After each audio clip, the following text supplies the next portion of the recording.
Guys, nasiraan pa tayo dito. Guys, lakas ng ulan dito. Ang daming lugar. Dito pa tayo nasiraan.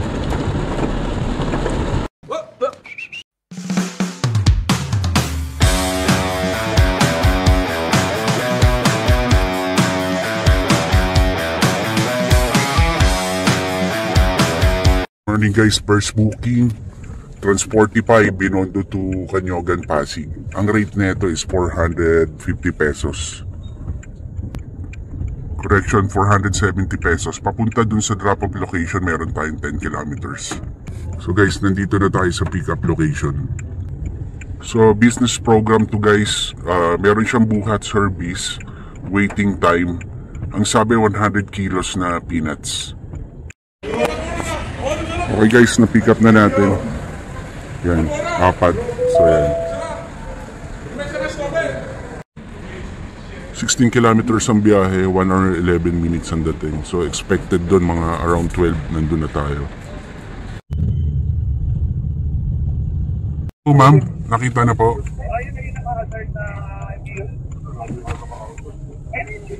Silver 2. Guys, na-pick up na natin. Office supplies.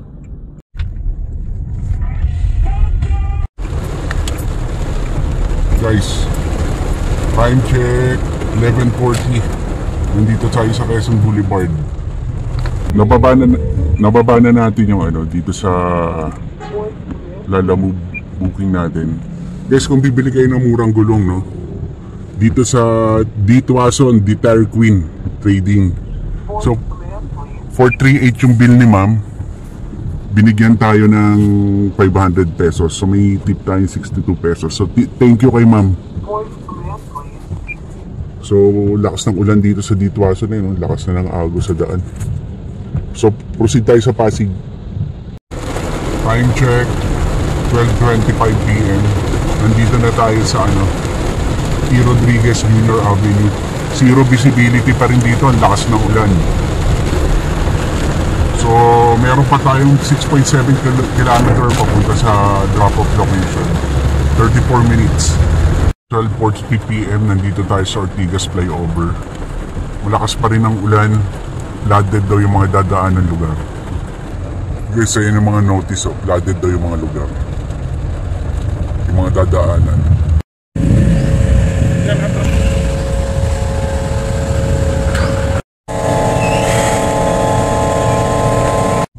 Guys, time check tayo. 1:45 PM na drop natin.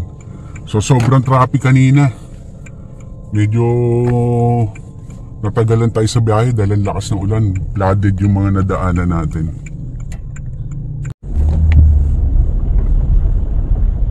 Guys, lusong muna tayo sa baha. So kaya naman to, nakakadaan naman yung motor eh. So nandito pa rin tayo sa Canyogan, Pasig. Malakas ang ulan kanina eh. Medyo mababa at lugar na to. Ayan, so ano muna tayo, lusong muna sa baha. Ayan guys.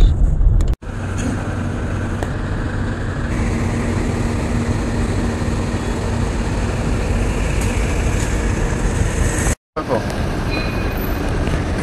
Sige sir, okay. Alam niyo walang kinula po sir? Hindi ko alam eh.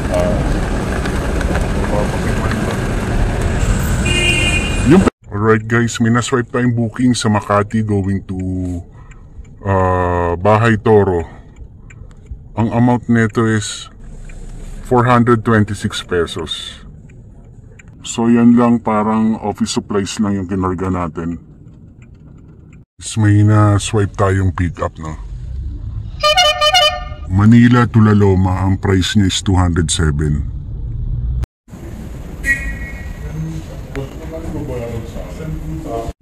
So guys, na-pick up na natin yung 4 na box, no?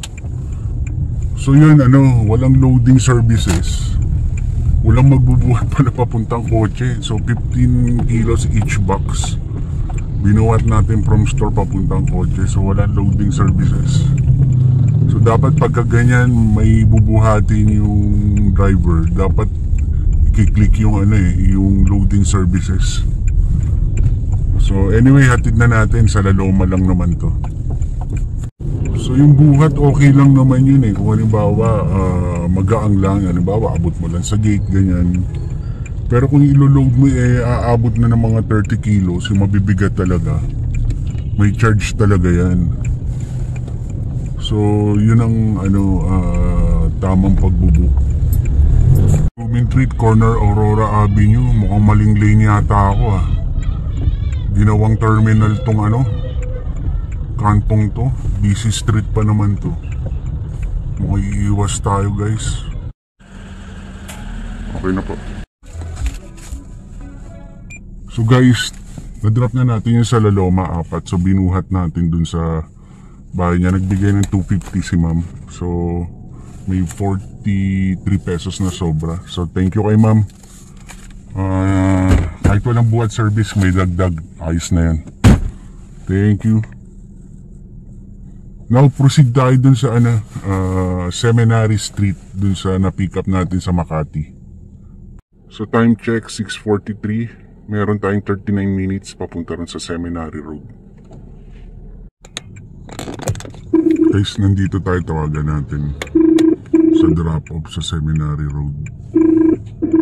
Hello? Hello po ma'am, sa Lala mo po ma'am, nandito na? Oo, naka-out na kami. Baka pwedeng Basta ka ba? Andito po sa harap ng Ace. Iwan ko kay Jim. Kanino po? 4:30. 4 o'clock kaya ata yun hanggang kayo lang kayo dumating. Matrapik po kasi from Makati. Yun nga po, dapat kinano nyo rin kami. Kuya, nasa ka ba? Andito po sa harap ng Ace. Di ba yung sa emergency mo? Nasa kaliwa mo emergency, di ba? Tapos yung sa tapat mo, merong nagtitinda ng fishball. Nagtitinda ng fishball, okay. Anong pangalan po ng tindahan? Ano ba yung tindahan yung basta may, diba? Basta ka rin diriya sa tawagin mo na lang. Bayad yan, di ba? Wala pa po. Di ba bayad yung, yan? Tsaka po, sandali pa, Sandali po. Through Gcash po, bayad na. Okay. Opo, okay na po yan. So, iwan ko na lang po. Oo, pero kakusapin ko. Okay, tatawag po ako pag nandun ako. Oo, sige. Hanapin ko muna. Sige po, okay, thank you.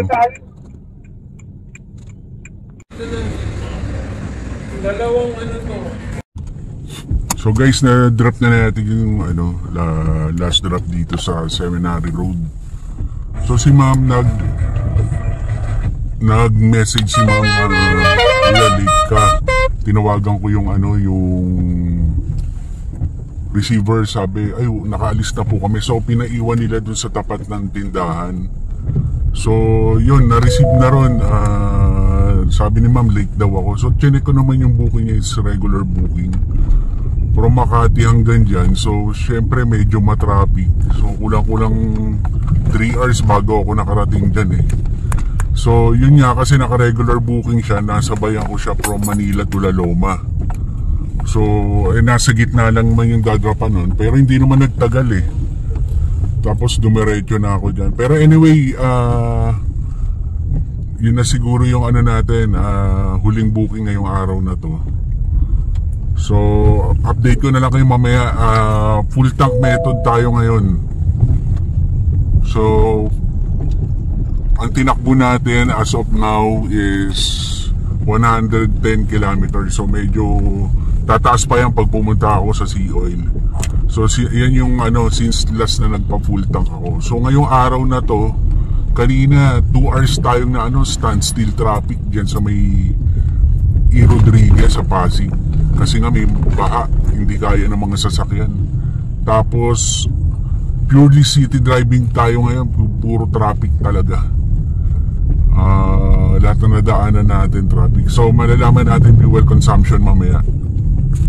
Guys, yan ang tinakbo natin 115 simula na nagpo-full tank tayo. So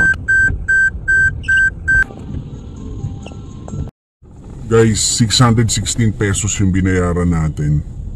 So halos 12.3 liters yung consumption natin ngayon. Ang tinakbo natin 115.7. So naglalaro lang tayo ngayon ng mga 9.4 kilometers per liter dahil purely city driving, tapos standstill traffic pa kanina. Halos lahat ng lugar traffic, baha. So yun, so isa to sa pinakamababa nating consumption, pinakamataas nating fuel consumption ngayon. Okay guys, thank you until next POV episode natin. Thank you.